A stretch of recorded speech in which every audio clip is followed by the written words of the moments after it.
Yeah, that one has 2 parts.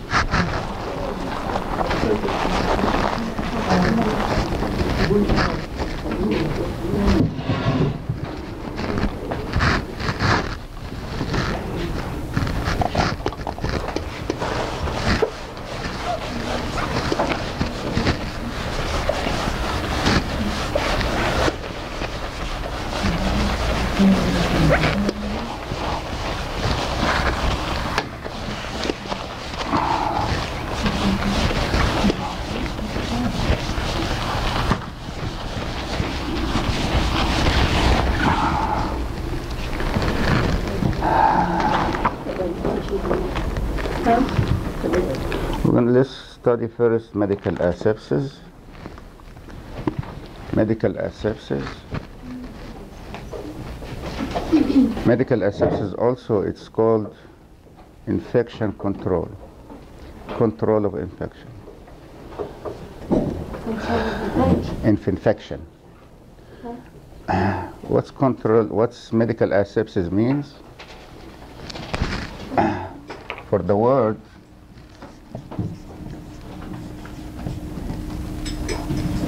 asepsis means contamination.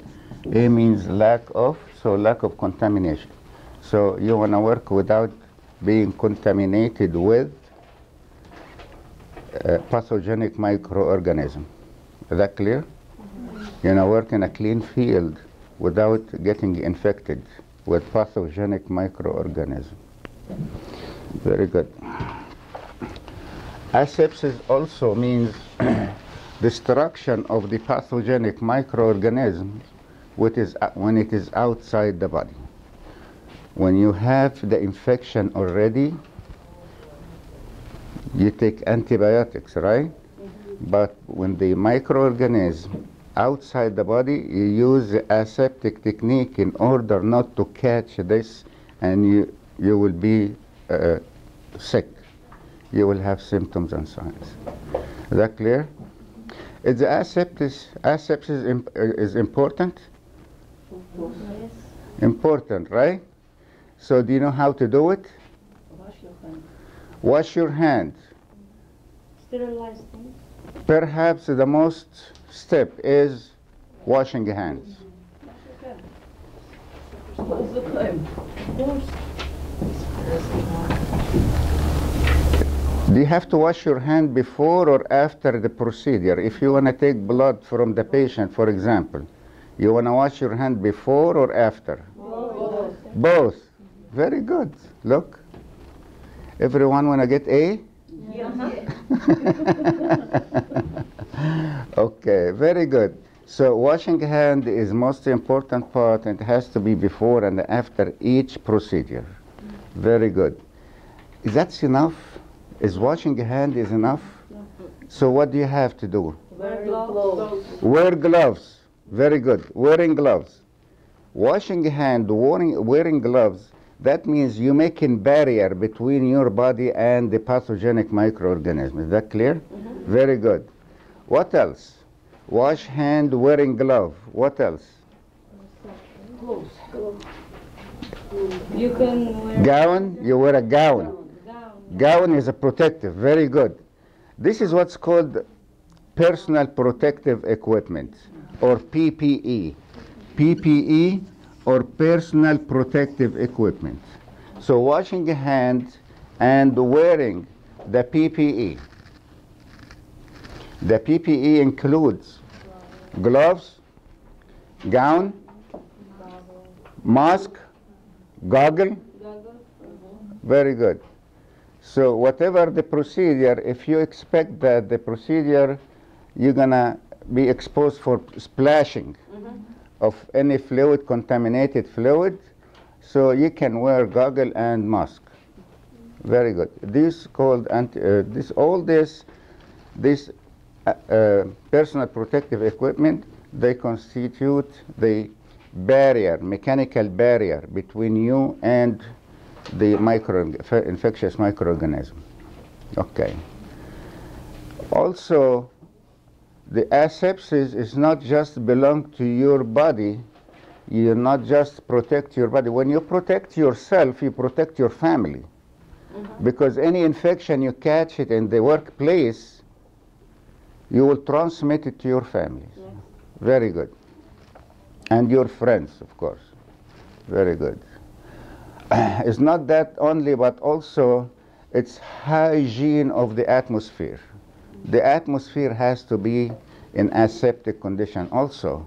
For example, any secretions or excretions or any fluid coming from the patients on the table, you have to disinfect, clean it and disinfect it.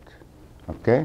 Disinfection means destruction of the pathogenic microorganism, and it's outside the body, so we have to clean it. That is the disinfection. Is that hard? No? Yes. Easy, right? Do you have any question? No question? For the hand washing technique, we're going to study that in details in lab classes. But let me give you an idea, because I'm sure you're washing your hands. Do you wash your hands? Yes. Yes? Really? Very, do you know how to wash your hands? Yes. Right. Okay. At home, you can wash your hand the way you want it. It's acceptable. In medical setting, you have to follow certain procedures to wash your hands. For example, you want to eat at home, you wash your hand, soap and water, right? And it's enough. In medical asepsis, in medical office, you have to take off the jewelry first. Any jewelry, you have to take it out first, and you put it in your pockets, and you start to wash your hands. Also, washing your hands without using brush is not okay. You have to use the brush to wash your hand. You don't do that at home, right? This is called... medical field washing hands like that. Did you listen to her words? What she said? She never seen a medical, they wash their hand in the medical office? To the children to the doctor or one myself. I never saw Yeah, me washing like that. Okay. Just like the doctor, the nurses. When you come to the school here, to my classes, Use brush. and you learn something, what that means, that is the right way to do it. Okay. You do it in your way, it's okay. You know what? One day when you work in a medical office or you go to that medical office, you find them they using the brush. And you ask them, what happened to you guys? You don't use it, you don't use it. I don't see you to doing that before. So what happened? You know what happened? They're gonna come like to see. When the representative of OSHA is coming to check it, and everyone is doing the perfect way. And that is right. At least you learn the right way. Okay. So when you learn the right way, and when you see the procedure, you can recognize if it is right or wrong. But you can't talk to them because that is the way they're doing. They do their way. Okay? But at least you know the right way. Okay. Very good. Also, medical asepsis, washing the hands. Sometimes they don't wash the hand at all in the medical office before they do the procedure. They should wash the hand before they check the blood pressure. They never Do they do? No. I'm telling you. I'm telling you. Because Yes. I've seen it now. Okay. Okay. Don't Do you call. tell them to wash their hands? No. Whatever. No. You can tell them, and they will listen, because they know that this is the right procedure. This is the right step. You can tell them, but you can tell them in a different way. Yeah. You know what the Nice way? way. Nice way. You know what? How to tell him wash your hand. You can tell him, oh, you know what? Last time I saw a very trustable medical assistant who was doing the procedure to me, and she was washing her hand before.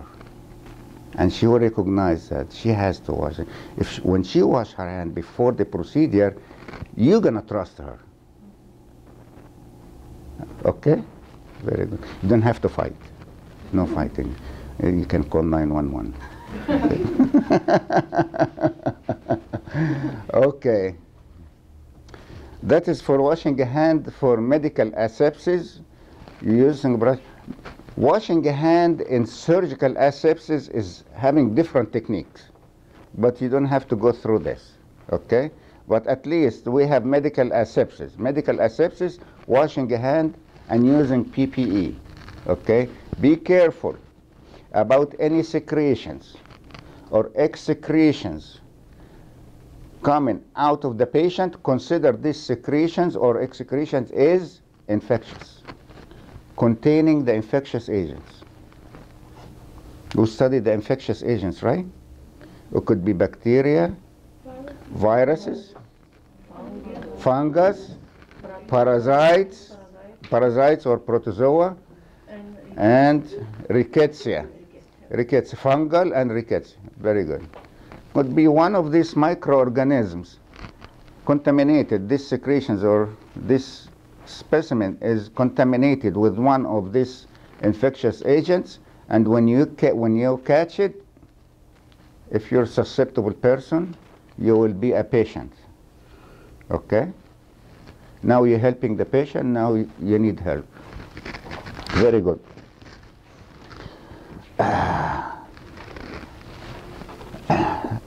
When you wash the hands, washing the hand and wearing the PPE, if that is enough? No, we have what's called sanitization. Sanitization is removing the attached debris, infected debris on the instrument. In the medical office, you're always using the instrument, especially in the surgical procedures. Before, you know, we used to use a tongue depressor. It was a metal tongue depressor. Yes. When it is a metal, it's reusable. Mm-hmm. It's not disposable, right? Yes. So you use it again from patient to patient to patient to patient. But before you use it, you have to not sterilize it. To put sanitize. Sanitization and aseptic. You have to work under aseptic technique. You put it in alcohol for 30 minutes, at least for 30 minutes, alcohol, to kill the infectious agents. Is that clear? Mm-hmm. But now they solved the problem. The tongue depressor is what? Is a wooden plate, and you use it, and it is disposable. Very good.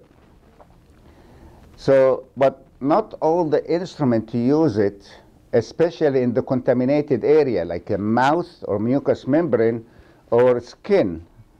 Your skin is not sterilized. What do you think?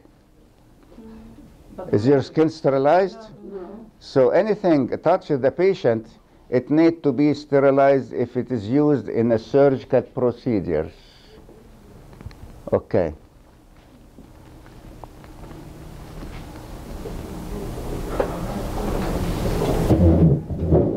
Oh, don't move the camera. Okay. Very good. So even the surgical instrument, you use it. Oh, say, when you talk about tongue depressor or something touches the skin, this is from outside. But sometimes you helping in the minor surgery and using certain instruments. Okay? These instruments, you open the skin, and this instrument touches the skin and touches the blood of the patient. Right? Very good. So before you use it to the next patient, you have to what? Sterilize it. Are you okay? You want to move your friend a little bit? No. Okay. Very good. I can move the camera if you want. Okay. Very good. Sterilization. Before you sterilize, we're going to study sterilization also today. But before you, I need you just to stimulate your imagination. When you're working to help in minor procedures and using the instruments, Can you imagine? This instrument has to be cleaned, sanitized, and sterilized. Okay? So cleaning, sanitization, and sterilization. Very good.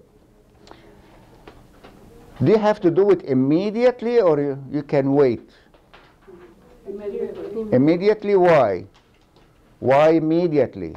Because you're gonna cut the skin, or you're doing something that. No, you finished with the procedure already, and you have the instrument. It needs to be cleaned and sterilized. You have to clean it and sterilize it right away, or you can leave it when you have time. No, right away. Right away. That's the question. Why you have to clean it right away? Because somebody gonna touch it, or if you left the blood in the, or something that touches the skin left for a long time, maybe. Bacteria grow up. Bacteria grow up. Are you going to clean it anyway? Okay. Here is the problem with the surgical instruments. They are all made of stainless steel. Stainless steel. And this stainless steel, if you leave the blood and tissues and plasma stick on this instrument, and it will be hard to clean it. And you have to brush it, to scrub it harder, and you can break the instrument. Okay? This is number one. So it is hard to clean it. If it dries, it's hard to clean it. So what to do when you finish the procedures and you don't have time to clean it now? Just wash with water. You have to keep it in a detergent, a basin, and you full of detergent, and you just leave it in the detergent. So it's inside the fluid all the time. Nothing will stick on the fluid. Everything will be loose. So when you have time to clean it with a brush, it's easy to be removed. Okay. Is that clear? Also, when you're removing this stuff, you have to be careful, because some serrations, some stuff having serrations, don't break these serrations. Okay? Did you ever see any surgical instruments? Did you see that? Where? You had surgery? Okay. Okay, so you saw the instrument. Okay. Let me show you an example.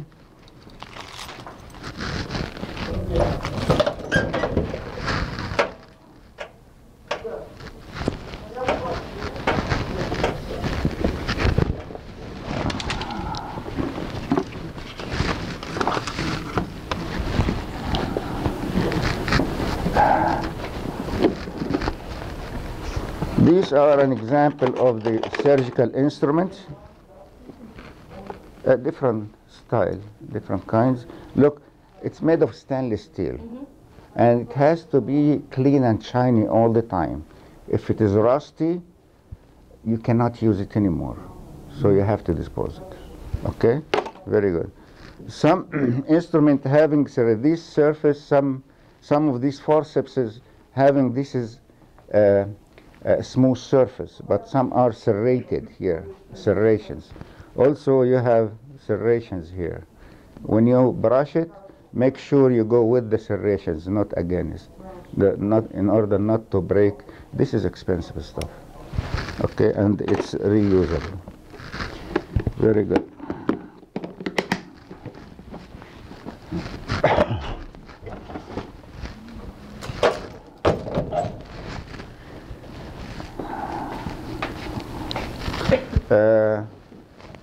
Also, when you put all the instruments in a detergent until you have time to clean it, make sure when you take this instrument from the fluid, you don't see, sometimes you don't see clearly what's inside the fluid, and you have different kinds of instruments. Some of them are sharp. Is any chance to cut yourself when you try it? Yes. That's why if you do that, you have to wear what's called heavy-duty glove.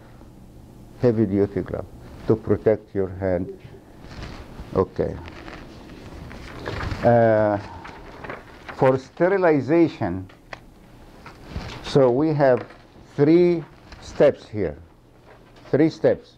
Hand washing, sanitization, and sterilization. Okay? Sanitization is to remove any attached blood or plasma or tissues in the instruments, and clean it with running water, and you put it in a disinfectant solution. Very good. But not everything you need to be disinfected. Some instruments need to be what? Sterilized. How many kinds of sterilization you know? We have what's called heat sterilization. Heat sterilization. Yeah, long time. The doctors used to use the knife when he opened abscess. Yes, he put the knife on a benzene flame, fire, until it becomes red. Yes. When it becomes red, sterilized, and they can use it to open. Okay, very good. This is called heat sterilization. Okay, very good. We have another kind of sterilization called gas sterilization. Using gas. Gas sterilization is not in your this, but this is just extra. I'm just explaining to you. If it is not here, it's not going to be on the test. But you have to have an idea about it. Okay. Sometimes you need to sterilize something, and you have autoclave, and this instrument is small and nice, and it fits to go inside the autoclave. But sometimes we need to sterilize the whole bed of the patient. How to sterilize this? Doesn't fit, right? Doesn't fit. You cannot put it inside the autoclave. They put it in a special room, and they, under the effect of toxic gas, for enough time to kill all the microorganisms. This is called gas sterilization. Okay? And so that is for hospitals. In the hospital. Beds. If someone having infectious disease, and they need to sterilize the bed for the next patient. Then we have what's called gas sterilization. Okay. We have another kind of sterilization. So how many kinds of sterilization so far? Heat. Ah, you're good. Did you drink coffee today? You need more coffee? Who needs coffee? You need coffee, right? How do you feel now? Okay. The third type or third kind of sterilization, it's called the chemical sterilization. We use the chemical sterilization for the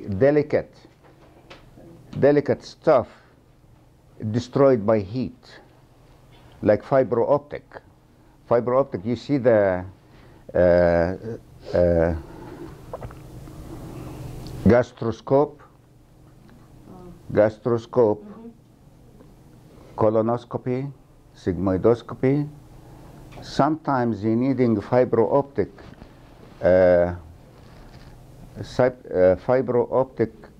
instruments, and if it is exposed to heat, they will be destroyed. So how to sterilize? Because fiber optic, you put it inside the patient, right? So if you take the microorganism and use it for the other patient, you transmit the infection. So you have to be here. This infection is not enough. You need to be sterilized. So for sterilization, we use what's called chemical sterilization. Using chemical. This is special chemical. They use it to sterilize these big and sensitive instruments. and they're using a special basin, okay, basin with a cover, and they put, after cleaning with running water and dry it, they put it in this machine with the disinfectant solution. This solution is standard, and as a medical assistant, tell me, who is responsible to sterilize this instrument? Me? Us? Yes. Yes. Unfortunately, yes. So you're responsible to do these procedures. And that is why you're using this basin, basin and the cover. It has a well-fit cover. Very good. And you have to follow the instructions. Before you use the chemical, you have to follow the instructions, because different companies having different instructions, okay? And you have to follow these instructions. If you're using some of the detergent or disinfectant chemicals, and you use it, this has to be diluted 1:1. What that means? That means same amount of this disinfectant with the same amount of distilled water. Equal amount. This is 1:1. If it is 1:2, so one amount and double the amount of distilled water you added. Okay? Do you have to stick with this information? Yes. If you try to save and you put, it says 1:1, and you put 1 to 1.5 water to save some detergent, some chemical, and it's, you know what happened? It is ineffective. It's ineffective. So you have to stick with the same percentage. It says 1 to 5 is 1 to 5. So do you add to make it more concentrated, to make it more powerful solution? Is not effective. You have to follow the instructions. Sometimes if you add the water intentionally or unintentionally, sometimes you add the water but unintentionally, it becomes more diluted. How? If you put the instrument, before you put the instrument in the disinfectant solution, you wash it, right? And you remove any debris, anything attached, you just remove it. And you put this instrument here. Remember, you don't dry it, and this instrument containing water is wet. So you add water unintentionally, and that is wrong technique. You have to dry it first, and you stick with the percentage of the solution. How you dry it? You dry it with sterilized towels. They're using sterilized towel. The office having everything. Okay, so and you put it. It has to be underneath, under nothing on the appear from the top of the water. Everything is sink inside the water. Okay, very good. Also, if you leave this basin uncovered, what happened? Evaporations happened, right? And that solution will be more concentrated. And is that good? No good. So you has to be covered all the time.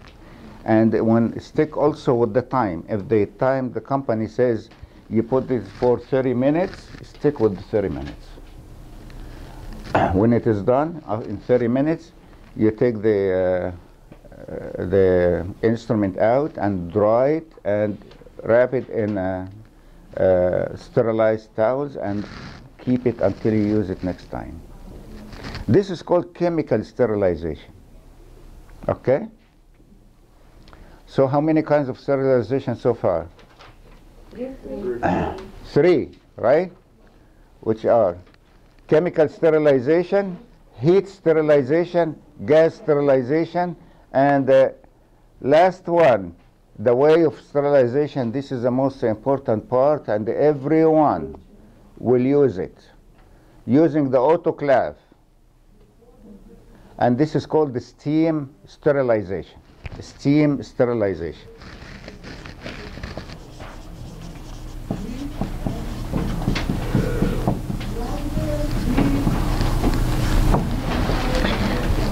How many one used the autoclave before?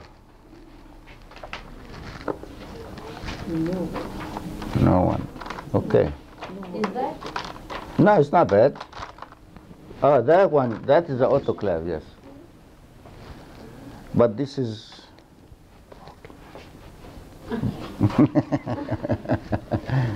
broken. Okay. Okay. This is the idea of autoclave. I'm not sure if we can open the middle steam room here. We have to fight to open it. Anyway. I'll tell you, let me explain the idea of the autoclave.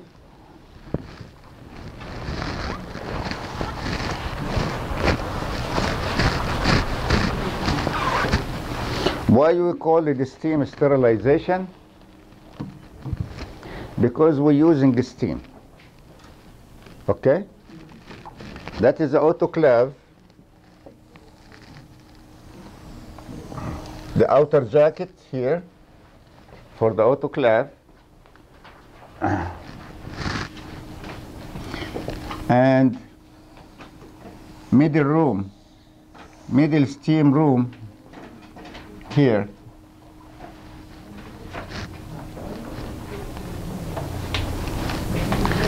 Outer jacket, middle steam room. Before you use the autoclave, there is an opening here. This opening is on the top here.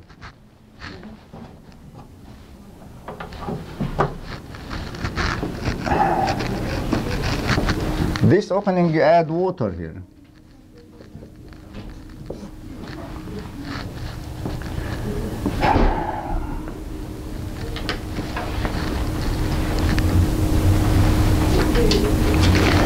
You add distilled water.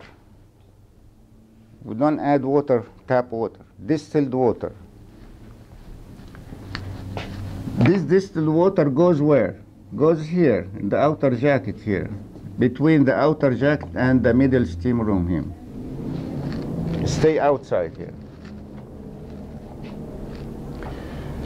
Usually in the middle room you have shelves. And you put the stuff on the shelves. And you start to put the autoclave on. For the autoclave, you can determine the time. If you need a cycle, 20-minute cycle, you adjust on the 20 minutes. Also, you have gauge for the temperature. You put the temperature on what the temperature? 275. Huh? 250. 250. It has a temperature up to, if it is 100 Celsius, 100 degrees Celsius, it says 212 Fahrenheit. It's the same thing. 100 degrees Celsius equal 212 degree Fahrenheit. When you put it in the 212 degree Fahrenheit, for the time you need it, sometimes you need 15 minutes, sometimes you need 20 minutes or 30 minutes.